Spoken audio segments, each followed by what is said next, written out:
Hey guys, it's Aaron, or LM9, and today I wanted to showcase some of these LEGO-compatible resin-printed lightsaber hilts that I designed. Now these hilts have been something I've been wanting to do for a while since I get really drained making them by hand for all of my custom LEGO Jedi figures, so this kind of helps speed up the process, and I get to offer some of my designs to you guys. Now in the past, I've done a few tutorials on my custom hilts, and while I do still very much encourage you guys to test your skills creatively, I thought it would be nice to still offer these up for you guys to buy since I have been talking about getting some casted in the past. Now, this has been a project I've been working on with Nate from NatesMinifigs for a couple months now. You guys have been keeping up with the community tab. You would have seen that first wave of these go up for sale a few months back, and today, the second wave goes up on his site. So, the first wave consisted of 5 hilts. We have Anakin's hilt, which is called the Chosen One.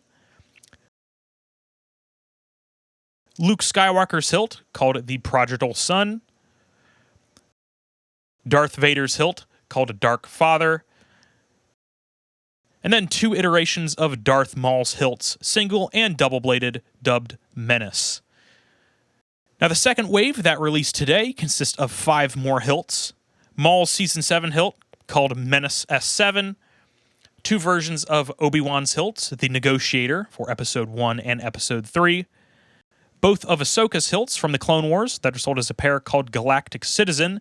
And as you guys can see, there's a little bit of a trend here with the Maul hilts and the Ahsoka hilts, so that way you can upgrade your official LEGO figures from the Mandalore Throne Room set. Now, one other thing I did want to say about Ahsoka's hilts is that the larger one that I have here is a misprint. I didn't catch it until I actually painted it, but it doesn't have the rounded pommel, but that final version that you guys will get will have the rounded pommel and thus be accurate. Now, all of these hilts will be printed out using some high-quality resin and then sent to you guys to paint and are compatible with LEGO bar pieces. Now, I did want to give some tips on customizing these hilts. First, since they are resin printed, sometimes the resin can expand or condense, so the blade connection might be too tight or too loose. If it's too tight, I would just say just carefully carve out the emitter with an X-Acto knife just to make that hole a little bigger. But if it's too loose, then I would just dab a little bit of super glue on the end of a toothpick and then just run it around the entire inner rim of the emitter and then let it dry. This should make that connection a little tighter. Nate is pretty good with quality control, so you more than likely will not have to do any of this, but I just wanted to let you guys know anyway. Now, the biggest questions I get asked is how do I avoid paint rubbing off of the hilt?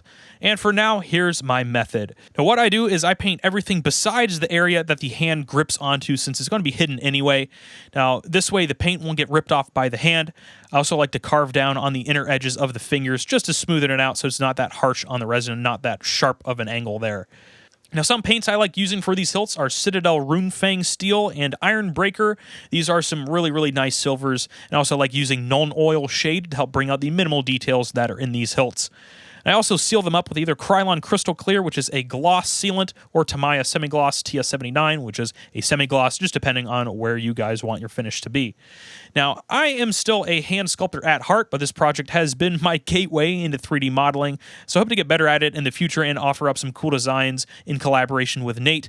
Now, my dream for these is to raise enough interest with them and potentially get them injection molded in metallic plastic, so that way we won't have to worry about that paint rub ever again. But that's a fairly expensive process, so it'll have to wait for now, and I just want to see how much interest there is for these guys. So if you guys have any advice on design changes with these hilts, or any critiques, or just any requests for other saber designs, please let me know down in the comments. I'd love to see what you guys think of these, and also what other designs you'd like to see me make.